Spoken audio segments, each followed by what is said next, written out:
अब हम चलते हैं हमारी दूसरी वाली किताब जिसका नाम है एट जीरो।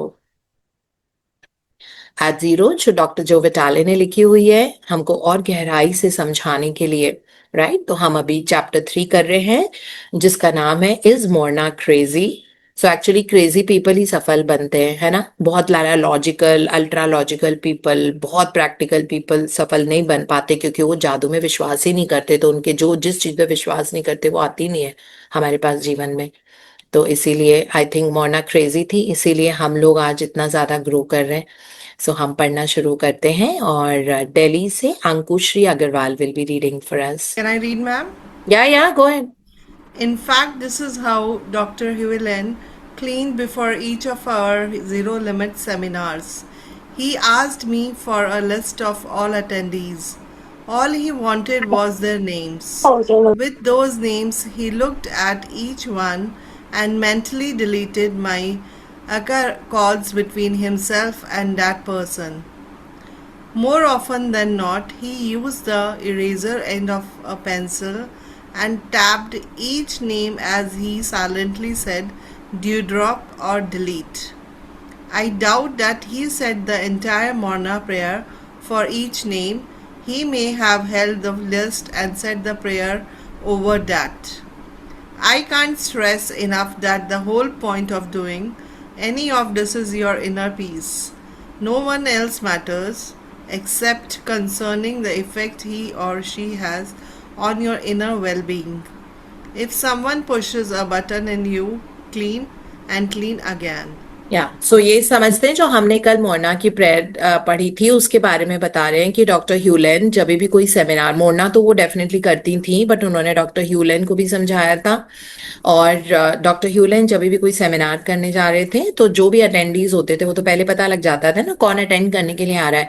तो जो भी अटेंडीज होते थे पहले उनको उनका नाम पहले ही ले लेते थे और उनका उनकी लिस्ट में उनके नाम के अगेंस्ट वो इरेजर पेंसिल एंड जो इरेजर टूल होता है उसे ड्यू ड्रॉप या डिलीट बोलते थे। और यहाँ डॉक्टर जो विटाले कह रहे हैं कि वो पूरी मोरना की प्रेयर भी नहीं बोलते थे, बस इतना ही डिलीट करते थे और पूरे नाम की लिस्ट में वो प्रेयर कर देते थे दैट वे। सो इसीलिए यहाँ पे वो बता रहे हैं दैट मैंने डॉक्टर ह्यूलेन के साथ रह के ये सीखा। डॉक्टर जो विटाले बोल रहे हैं कि मैंने डॉक्टर ह्यूलेन के साथ रह के ये सीखा कि कोई भी चीज है अपनी इनर पीस को आप कॉम्प्रोमाइज मत करो, वो आपका सबसे बड़ा ट्रेजर होती है। और जो भी चीज है हमारी इनर वेलबींग मैटर करती है और एनर्जेटिकली आप किसी के साथ भी कॉर्ड्स कट कर सकते हो। अब कॉर्ड कट करने का मतलब ये नहीं है कि आपके जीवन से वो चला गया, ये एनर्जी की कॉर्ड होती है कि उसकी एनर्जी बार बार आपको प्रभावित कर रही है नेगेटिवली, है ना। जैसे कुछ चीजें हैं आपके घर में, जैसे उन्होंने बताया था कि अगर आप पुराना कोई ग्रामोफोन लेके आए या किसी ने आपको गिफ्ट दी, है ना, और हो सकता है उनके घर में बहुत कुछ चल रहा है, इश्यूज चल रहे हैं, तो उस पर्सन ने आपको वो गिफ्ट दी है और अपने हाथों से पकड़ के गिफ्ट दी है, लेकिन उनके घर में कॉन्फ्लिक्ट चल रही है, पता नहीं वो गिफ्ट उन्होंने ला के रखी हुई थी, उस गिफ्ट में किस तरह की एनर्जी एब्जॉर्ब हुई है, क्या पीछे से बातें हो रही थी। तो जब वो गिफ्ट आपके घर में आएगी उसी एनर्जी के साथ आएगी, है ना। तो उसको बस आप बहुत आराम से कंफर्टेबली क्लीन कर सकते हो, यानी कि कोई मतलब आप या तो उसको ड्यू ड्रॉप कर दो, इरेजर कर दो, या जो भी आइस ब्लू, जो भी इतने अब तो आपके पास बहुत सुंदर टूल्स हैं, है ना, वो सब, या फिर thank you I love you की वाली एनर्जी आप दे दो। तो उसके कारण जो कॉर्ड एनर्जी का कॉर्ड है, क्योंकि उसमें कुछ नेगेटिव एनर्जी थी जो आपके जीवन में आ सकती थी, है ना, हेल्थ का चैलेंज हो सकता है, फाइनेंशियल चैलेंज हो सकता है जब वो गिफ्ट खरीद के लाए होंगे उस गिफ्ट में वो सारी एनर्जी होगी कि दोनों हस्बैंड वाइफ पैसे के बारे में बात कर रहे थे, है ना, और नेगेटिवली बात कर रहे थे। पैसे के बारे में जब नेगेटिव वाइब्रेशन होती है तो पूरे घर के माहौल में वो चली जाती है, इसीलिए ना पैसे से निकलना बहुत मुश्किल हो जाता है, या हेल्थ से निकलना, बार बार ये कहना मुझे तो ये प्रॉब्लम है, मुझे तो ये प्रॉब्लम है, तो आपकी दीवारों में भी घुस जाती है वो वाली एनर्जी। तो उन्होंने बताया कि कोई भी ऐसी सिचुएशन है, किसी भी पर्सन से आप एनर्जेटिकली कनेक्टेड हो या कोई सिचुएशन आपको बहुत बॉदर कर रही है या आपको नर्वस कर रही है ना, कोई भी सिचुएशन है अगर आपको नर्वस कर रही है तो आप एक स्ट्रिंग ऑफ कॉर्ड, एक एनर्जी की अदृश्य रस्सी से आप कनेक्टेड हो। कॉर्ड का मतलब एक रस्सा होता है, रस्सी।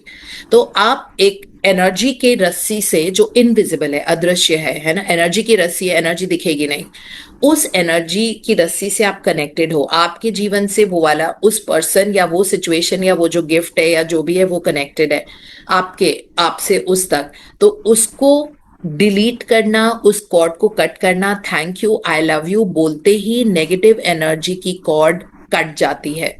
It is as simple as that. तो वो बता रहे थे कि बस अपनी कॉर्ड को काटते रहो, चीजों को क्लीन करते रहो, एंड दैट्स व्हाट इन्होंने बोला है कि अगर कोई और भी आपका बटन पुश करता है, यानी कि आपको कोई गुस्सा दिला रहा है, आपको किसी ने डिसरिस्पेक्ट किया है, किसी की वजह से आपको टेंशन हो रही है, तो बस आप क्लीन क्लीन क्लीन अगेन, है ना, ये चीज उन्होंने बोली है। हाँ जी।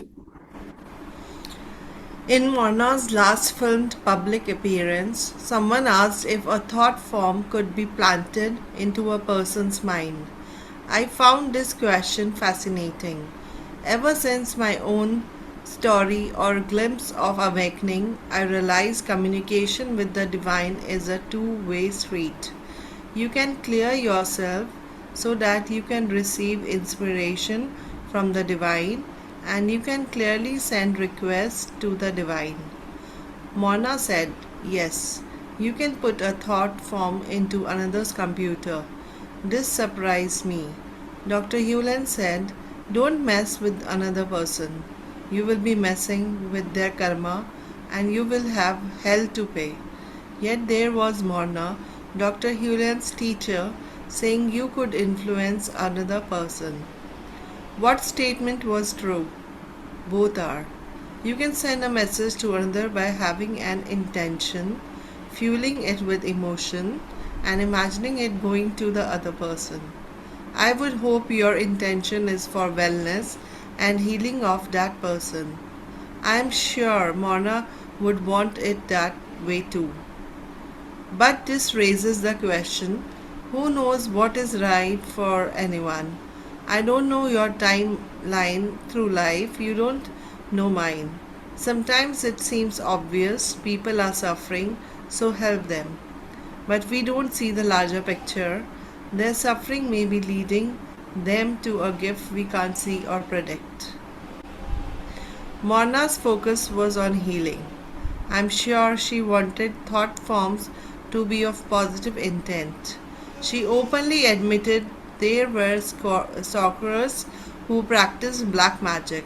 She confessed that they had used it on her and tried to hurt her. She knew there was a power of good and of not so good. तो यहाँ पे जो बात हो रही है ये बहुत उस प्रकार की बात हो रही है जो हम सबके दिमाग में है कि क्या हम किसी दूसरे पर्सन को थॉट फॉर्म भेज सकते हैं, क्या अपना विचार भेज सकते हैं कि हमको उसको बताना है कि नहीं तुम अभी वेकेशन के लिए मत जाओ क्योंकि तुम्हारी माँ को तुम्हारी ज्यादा जरूरत है। हमको ये लग रहा है किसी और पर्सन के बारे में, हम बस उनको जानते हैं, है ना, और वो लोग कहीं हस्बैंड वाइफ वेकेशन पे जा रहे हैं और हमको ये कहना है कि नहीं अभी मत जाओ, अभी आई थिंक तुम्हारी मॉम को तुम्हारी जरूरत है, तुम घर में रहो। अब ये एक थॉट फॉर्म है हमारे मन में आया। अगर हम वाइब्रेशनली मतलब वर्ड जाके बोलेंगे तो वहां पे कॉन्फ्लिक्ट आ सकता है कि आप what's none of your business, है ना, ये आ सकता है ना, it is none of your business, आप अपना काम संभालो, आपको हम हमारी फैमिली में दखल अंदाजी देने की जरूरत नहीं है। एक छोटी सी वैसा वाला एग्जाम्पल है दैट वे। तो इस तरह से लेकिन मोना हमेशा ये बोलती थी कि आप बहुत आराम से अपना थॉट फॉर्म किसी और पर्सन को दे सकते हो, है ना, लेकिन डॉक्टर ह्यूलेन बोलते थे कि बिल्कुल भी नहीं, लोगों के थॉट से मैस मत करो, पता नहीं उनका क्या संस्कार है, क्या कर्मा है, आप बस अपने आप को क्लीन करो। लेकिन डॉक्टर जो विटाले को पता था कि मोर्ना हमेशा बोलती थी कि थॉट फॉर्म्स किसी को आप दे सकते हो, बट उन्होंने कहा कि उनके कहने का मतलब ये था मोर्ना के कि आप किसी को ब्लेसिंग के थॉट फॉर्म्स दे सकते हो, है ना, कि उनकी लाइफ में खूब ग्रोथ आए, वो बहुत अच्छे रास्ते पे चले, उनके अंदर स्पिरिचुअलिटी आए, उनके जीवन में सेहत बहुत अच्छे आए, है ना, इस तरह ये थॉट फॉर्म्स की सही रास्ता लो, अच्छे चीज को, सत्य को चूज करो। तो मोना का कहने का मतलब ये था। दिस इज व्हाट डॉक्टर जो विटाले हमको समझा रहे हैं, क्योंकि इसमें मोना और डॉक्टर ह्यूलेन दोनों के स्टेटमेंट्स में कॉन्फ्लिक्ट था। मोना कहती थी कि हाँ आप दूसरे के दिमाग पर भी प्रभाव डाल सकते हो, फोकस करके डायरेक्ट करके अपना आपका क्या उनके प्रति जो आपको कन्वे करना है, जो भी आप उनको बताना चाहते हो, बिना बोले वाइब्रेशनली कन्वे करो, जिसको हम टेलीपैथी भी बोलते हैं। हम वैसे भी टेलीपैथी का मतलब जानते हैं। तो अगर हम ये जो हमारा टेलीपैथी का मतलब यही होता है कि मैं बिल्कुल अपने आप को अल्फा स्टेट में लेके जाऊं और मैं सामने उस पर्सन को बैठाऊं जिसको मुझे कुछ कन्वे करना है। शायद मिसअंडरस्टैंडिंग हुई थी मेरी उस पर्सन के साथ में, तो मैं यहाँ पे अपना बिल्कुल अपने आप को काम स्टेट में लेके जाऊंगी, जो बिल्कुल पैरासिम्पैथेटिक नर्वस सिस्टम हमारा एक्टिव जब हो जाएगा अल्फा थीटा स्टेट में। तो अब मैं उस पर्सन को इमेजिन करूंगी कि मुझे उसको क्या बोलना है। तो मैं वाइब्रेशनली कर रही हूँ, ये मैं उसको बता रही हूँ कि देखो ये मिसअंडरस्टैंडिंग थी, ऐसा कुछ भी नहीं था, मेरे लिए आपके मन में प्यार प्रेम आदर सत्कार वाला ही भाव है, और ये चीज ऐसे नहीं, ये इस तरह से हुई थी। अब आप जाके क्लैरिफाई करोगे तो गड़बड़ हो सकता है, बिकॉज हो सकता है उस पर्टिकुलर सिचुएशन की वजह से कॉन्फ्लिक्ट हो। तो अब मैंने उस पर्सन को वाइब्रेशनली बता दिया, है ना। और अगर आप फोकस करके एक पावरफुल इंटेंशन के साथ उसको बताना चाहते हो तो उस पर्सन तक वो जरूर पहुंचती है। टेलीपैथी एक साइंस है, ठीक है। सो ऐसा होता है, आपको पता है कि आप कभी कभी कुछ चीज सोच रहे होते हो ना किसी पर्सन के बारे में कि उसने बहुत दिन से फोन नहीं किया है, होप उसकी तबीयत ठीक हो, तो एकदम से वो पर्सन आपको विद इन 24-48 आवर्स आपके नजरों के सामने आ जाएगा। और आपको लगता था नहीं, मैं एक्चुअली आप ही के बारे में सोच रही थी कि मुझे आपको फोन करना है। Hasn't it happened with all of us? है ना, कभी भी ऐसे किसी का फोन आया तो सोचते कि नहीं, हम सोच रहे थे कि आपको फोन करने के लिए, हम यही सोच रहे थे कि आपसे बात करनी है। तो इस तरह से एकदम से आप उसकी उस पर्सन के बारे में सोच रहे थे, तो वो टेलीपैथी होता है। पर वो नॉन डेलिबरेट टेलीपैथी था। आपने ये नहीं सोचा था कि वो पर्सन मुझे फोन कर ले और ये कर ले, आपने बस उसके बारे में सोचा था और उसको सोच रहे थे पता नहीं, आई होप उसकी हेल्थ अब बहुत अच्छी हो, बहुत दिन हो गए उसके बारे में बात नहीं किया और उससे बात नहीं की है, कि बहुत दिनों से कुछ फोन भी नहीं आया, मैसेज भी नहीं आया, आई होप सब ठीक हो। बस इतना आपने सोचा था, लेकिन उस पर्सन को आपकी वाइब्रेशन चली गई है ना, क्योंकि रेजिस्टेंस बिल्कुल भी नहीं था। तो ये वो अनइंटेंशनली आपने आपने क्रिया किया था कि आपने थॉट फॉर्म भेजा था उस पर्सन को। तो यहाँ पे इंटेंशनल थॉट फॉर्म की बात हो रही है कि क्या इंटेंशन बना के आपको किसी को कुछ कम्युनिकेट करना हो, तो मोरना कह रही थी कि हाँ कर सकते हैं। बट उन्होंने कहा कि मोरना का फोकस था हीलिंग पे, अगर हीलिंग वाले आपके थॉट जा रहे हैं उसके प्रति, उसको उसके प्रति तो गलत हिंदी हुई ना, जो मोना मोना का कहना था कि उसकी ओर जो आप डायरेक्ट कर रहे हो कोई भी ऐसा थॉट जो हीलिंग वाला है, तो वो आप कर सकते हो, जिससे उसकी आपका पॉजिटिव इंटेंट है ना, कि हमारा इंटेंट अच्छा है कि वो बहुत सही रास्ते पे चले, वो बहुत अच्छे डिसीजन करे, वो बहुत जीवन में खुश हो, वो बहुत डिसिप्लिन आए उसकी लाइफ में, है ना। जैसे स्पेशली हम अपने बच्चों के बारे में सोचते हैं, जो यूथ है, हमें लगता है कि क्या उनके सोने उठने के कोई टाइम नहीं है, जंक फूड खाते हैं, है ना, बहुत आराम से बड़ों की बातें नहीं मानेंगे, उनका बहुत स्ट्रांग माइंड होता है, कभी कभी गलत हरकतें भी करते हैं, है ना, सिगरेट, इनका अल्कोहल कुछ ना कुछ कर रहा है। तो अगर हम उस चीज के बारे में सोच रहे हैं तो हम वो वाले इंटेंशन डाल रहे हैं उनके जीवन में, अनइंटेंशनली हम वो वाली वाइब्रेशन डाल रहे हैं, वरी और चिंता वाली, कि ये इतना सिगरेट पीता है, ये तो नहीं किया होगा उसने, ये तो नहीं किया होगा, अरे देखो ऐसे फिर से लेट आए, क्या जंक फूड खाना, ये रोज नूडल्स खाते हैं और ये सब ऐसी चीजें, देखो खाना ऐसे ही छोड़ दिया ये। तो हम बाय डिफॉल्ट हमारे मन में ऐसी चीजें आती हैं, है ना, तो वो उस बच्चे में और ज्यादा बढ़ने लग जाएंगे, क्योंकि आपकी एनर्जी चाहे अनइंटेंशनल थी कि उनके जीवन में आप चाहते थे, बस आप वरी कर रहे हो। इसीलिए कहते हैं ना, ओवर थिंकिंग और वरी हमारा बुद्धि भ्रष्ट कर देती है, और सिर्फ हमारी नहीं उसकी भी करेगी, इजंट इट, बिकॉज हमारे मन में क्या चल रहा है, ये ऐसे कर रहा है, तो व्हाट इज पे ज्यादा फोकस है, व्हाट यू वांट टू सी उस पे फोकस नहीं है, कि आप देखना क्या चाहते हो उस पे फोकस नहीं है, क्या है आज ऑब्वियसली वो नेगेटिव है उस पे फोकस है। तो मोना का बहुत क्लियर वो था कि वो कहती थी कि अगर आपको कोई भी थॉट फॉर्म किसी और को भिजवाना है तो एक पॉजिटिव इंटेंट के साथ अगर आप भिजवा रहे हो तो फिर वो बहुत अच्छी बात है ना। तो जैसे उन्होंने ये किया कि लोग ब्लैक मैजिक भी करते हैं ना, जैसे काला जादू, तो मुझे तो लगता है काला जादू है तो आप सफेद जादू जितना ज्यादा करोगे, हम रेडिएट करेंगे ना, हम काला जादू हम पे बहुत ज्यादा अफेक्ट नहीं होगा, है ना। ब्लैक मैजिक होता है तो व्हाइट मैजिक भी तो होता है ना, व्हाइट मैजिक इज ब्लेसिंग्स जो हम लोगों को देते हैं। सो या उन्होंने मोना ने बताया था कि लोग बहुत सारे ब्लैक मैजिक कर रहे हैं, तो वो भी तो अपना इंटेंट दे रहे हैं ना, वो भी अपना थॉट फॉर्म दे रहे हैं आपको, इजंट इट, इस तरह से। तो उन्होंने कहा एनर्जी ट्रांसमिट डेफिनेटली होती है, लेकिन आप किसी को दे रहे हो तो बस पावर ऑफ गुड के साथ दो। आगे पढ़ते हैं। In fact, the early kahunas of Hawaii were often evil sorcerers who were said to pray people to death. According to Julius Scaman Rodman in his book The Kahuna Sorcerers of Hawaii, there was more black magic being practiced than white magic. There was more hate than love. It was more voodoo than white light. The love and forgiveness of modern day Ho'oponopono wasn't seen. It was dark art of manipulation. Scott Cunningham, in his book Cunningham's Guide to Hawaiian Magic and Spirituality, wrote that some kahunas sent spirits flying on destructive missions. I think we'll be Some able to read only so much today, Anku. Thank you so much for reading so beautifully. Thank you. Thank you. Thank you, and God bless you Thank with you, ma'am. perfect health. So, यहाँ पे जैसे ये and thank you, Anku, for sharing and catching up all magical cues. Thank you. Thank you, ma'am. Thank you. तो यहाँ पे काहुना ये जो जैसे काहुना का मतलब होता है the keeper of secret, the person of the highest wisdom, जो पावर में होता है, जो इनका रिलीजियस टीचर या प्रीचर होता है, जो भी बोले है ना, सेठ संत जो भी बोले। तो और ये हवाई में ब्लैक मैजिक की बहुत ज्यादा प्रथा थी। इनफैक्ट वो क्रिस्टल बॉल और ये सब ये हर जगह, हर दुनिया के हर कोने में है। बहुत सारे अनहैप्पी लोग हैं जो लोगों को नाखुश देखना चाहते हैं। तो यहाँ पे डॉक्टर जो विटाले बता रहे हैं कि सॉसरर्स के बारे में बताते हैं जो काला जादू करते थे। तो मोना को ऑलरेडी पता था। इनफैक्ट मोना पे बहुत लोगों ने काला जादू करने की कोशिश की थी, बट उनका मिशन इतना ग्रेट था ना कि लोगों का काला जादू वाली एनर्जी इन तक आती ही नहीं थी। इसीलिए फिर मोना ने कहा कि नहीं, अच्छी एनर्जी लोगों को white magic, because white magic ही देना शुरू करो, बिकॉज ये एनर्जी भी तो लोगों के जीवन में जाती है। जैसे हम सब व्हाइट मैजिक ही देते रहते हैं ना एक दूसरे को, सबको, कि God bless you, do this is better, wish you a perfect health. तो हम सब एक दूसरे को इसी तरह से बात करते हैं। तो हम व्हाइट मैजिक करें, और व्हाइट में मैजिक होता है, रियल वाला मैजिक। ब्लैक में क्या मैजिक है ना? काला जादू क्या होता है? फिर जादू क्या हुआ? फिर वो जादू तो मतलब मजेदार होना चाहिए। तो हवाई में ये बहुत ट्रेंड था लोगों को ब्लैक मैजिक देने का, मतलब लोगों पे वो टोना टोटका इज व्हाट द वर्ड जो हम यूज कर सकते हैं। जैसे इंडिया में टोना टोटका बोलते हैं।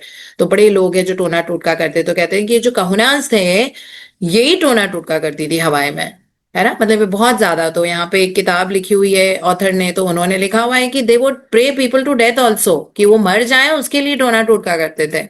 मतलब लोगों को, जैसे लोग चाहते हैं कि जैसे दो भाई है, उनके प्रॉपर्टी डिस्प्यूट चल रहा है आपस में, है ना? और उनको लग रहा है कि ये प्रॉपर्टी मिलेगी। तो अब वो दो लोगों के नाम से है प्रॉपर्टी, दोनों भाइयों के नाम से। तो एक भाई दूसरे भाई को मरवाना चाहता है। तो वो कहुना के पास जाता था, उनको कहता था कि मेरे भाई को, मतलब ये प्रॉपर्टी, ये डिस्प्यूट है और मुझे प्रॉपर्टी चाहिए, तो मेरा भाई बहुत ज्यादा बीच बीच में दखल अंदाजी कर रहा है, तो उसको मरवा दो, है ना? इस तरह भी करती थी कहुना। सो वहां पे हवाई is very popular for all ये ब्लैक मैजिक, और ये टोना टोटका के लिए बहुत ज्यादा पॉपुलर है।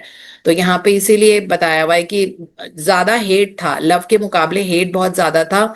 और बहुत ये सारी प्रैक्टिसेस जो उल्टी सीधी अंधविश्वास वाली वहां पे चलती थी। तो यहाँ पे ये लिखा हुआ है उन्होंने कि जो वो उस टाइम जो पुरानी प्रथा थी वहां पे हवाई में, उसमें ये जो लव एंड फॉरगिवनेस हम करते हैं ना, I am sorry please forgive me, तो लव का तो नाम ही नहीं था।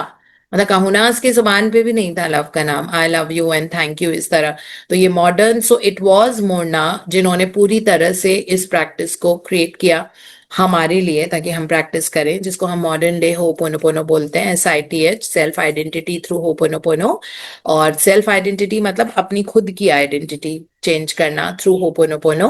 और जब, बट पहले वाला जो था वो बता रहे हैं कि it was like a dark art for manipulation, कि आप किसी और को मैनिपुलेट कर रहे हो। सो इसीलिए मोर्ना ने कहा दैट देखो, आप डेफिनेटली किसी को कोई एनर्जी भेज रहे हो, लेकिन बहुत अच्छी एनर्जी भेजो, है ना? कोई जेलसी वाली एनर्जी नहीं होनी चाहिए, कोई ऐसी चीज नहीं होनी चाहिए। Be happy for each other.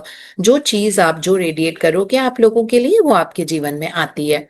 तो अगर आप बहुत हैप्पीनेस, ग्रोथ, अप्रिसिएशन, लव, ये सब भेज रहे हो लोगों को, तो यही चीज आपके जीवन में आएगी। बहुत सेहत की दुआएं दे रहे हो, तो वो आपके जीवन में आएगी। बिकॉज एनर्जी आपके शब्दों से फास्ट ट्रैवल करती है, और जो एनर्जी आप किसी को दे रहे हो वो मल्टीप्लाई होके घूम के आती है आपके जीवन में। Right? For every action, there is an equal and opposite reaction. Newton's third law of motion. ये हमको हमेशा याद रखना है। So yeah, this is what little bit Morna के बारे में, एक्चुअली ये पूरा चैप्टर उनके बारे में है। हम सिर्फ उनके बारे में पढ़ रहे हैं कि वो क्या बोलती थी, वो क्या सोचती थी, वो कहाँ किस दौर से गुजर के आई, SITH प्रैक्टिस को वर्ल्ड में लाने के लिए। तो इन सब दौर से गुजर के आई थी काहुनास का नाम बड़ा बदनाम था, है ना, तो वो भी एक काहुना थी। तो लोग उनको ब्लाइंड ट्रस्ट करते थे, काहुनास को, उनके पास जा जाके अपने मतलब निकालने, बट गलत तरीके से मतलब निकालते थे कि उनको बर्बाद कर दो, उनके घर में आग लग जाए, ऐसे ऐसी चीजें करते थे, गलत हरकतें, है ना, which is not a good thing to do. तो ऑब्वियसली जिस इंसान ने ये सारी चीज कराई है उसके पास वो एनर्जी वापस आती है, वो बर्बाद है पूरा। जिसने किसी पे जादू टोना करने की कोशिश की या नेगेटिव एनर्जी दी, या फिर सिर्फ यही सोचा कि that person is like this like that, है ना। सो ये तो इंडिया में हम रह के बहुत अच्छे से समझते हैं। जैसे मेरी जो नीतू है, जो हाउसकीपर है, ऑफ कोर्स यू नो, तो पूरे दिन ही मेरे साथ रहती हैं। तो वो भी उसी जमाने की, या मतलब बहुत ज्यादा ऐसे पढ़ी लिखी तो नहीं है, उन्होंने तो 12वीं के बाद अपना स्कूल छोड़ दिया था, कॉलेज का विज्ञान। तो वो भी कहती हैं कि हमारे विलेज में और सब में होता है। तो मुझे कहती हैं कि आप स्क्रीन के सामने बैठते हो ना, तो आप हंसा मत करो, आपको बहुत नजर लगती है। या फिर आप ना ये चीजें मत किया करो, वो आते हैं तो आप उनको इतने अच्छे से बात करते हो, बताते हो, आप ये मत किया करो, आपको ना नजर लग जाएगी। लोगों की नजर आ जाती है कि हम ऐसे क्यों नहीं है। तो अगर उनको ये लगा कि हम ऐसे क्यों नहीं है, तो उसका इफेक्ट आपकी हेल्थ में आने लग जाएगा। तो वो भी मुझे बहुत ज्यादा, मतलब मुझे पता भी नहीं होता ये सब, क्यों मैं उल्टी सीधी चीजों में तो मेरा दिमाग होता नहीं है बिल्कुल भी। तो मुझे ये बताती है ऐसे क्या करो, वैसे क्या करो, एवरी डे शील come with a knife and she'll उतारो मैं नजर एंड थिंग्स लाइक दैट, है ना। तो ये व्हाइट मैजिक, ब्लैक मैजिक पता नहीं अभी भी होता है, और सब विश्वास करते ही हैं। हर दूसरे ऑल्टरनेटिव फिक्स्ड है उनका मेरी नजर उतारना, अलग अलग तरीके से उतारती रहती हैं। कभी मेरे यहाँ गन पॉइंट पे एक नाइफ रख देती हैं, गरम गरम, वो भी लाल, ऐसे। कभी वो चप्पल से उतार रही हैं, कभी नमक से उतार रही हैं, कभी लाल मिर्च से उतार रही हैं। बट वो करती रहती हैं, इसका मतलब है, और फिर बोलती हैं कि हाँ देखो आपको बहुत नजर लगी थी, देखो मिर्ची में ऐसा हुआ, बिल्कुल झाड़ नहीं आए, तो बड़ी तेज वाली मिर्ची है ना, मणिपुर वाली मिर्ची है, उसमें भी झाड़ नहीं आया बिल्कुल ही, आपको इतनी नजर लगी थी। तो होती होगी ये इस तरह की नजर वजर कुछ, है ना। सो यहाँ पे डॉक्टर ह्यूलन समझा रहे हैं, बट इवेंचुअली उनके कहने का मतलब यही होगा दैट अगर thank you and I love you का प्रोटेक्टिव वॉर्ड, यू नो, पूरी शील्ड अगर हम अपने आसपास बना के रखेंगे, तो हम अपने आप को बहुत अच्छी एनर्जी में रख पाएंगे। और हम कैसी नजर दे रहे हैं किसी को, वैसी ही नजर हमारे पास आती है। So this is the end of the story. So this is all we have in the session today. कल पढ़ेंगे मोरना की, मोरना के बारे में डिटेल में जानना, मजा भी आ रहा है।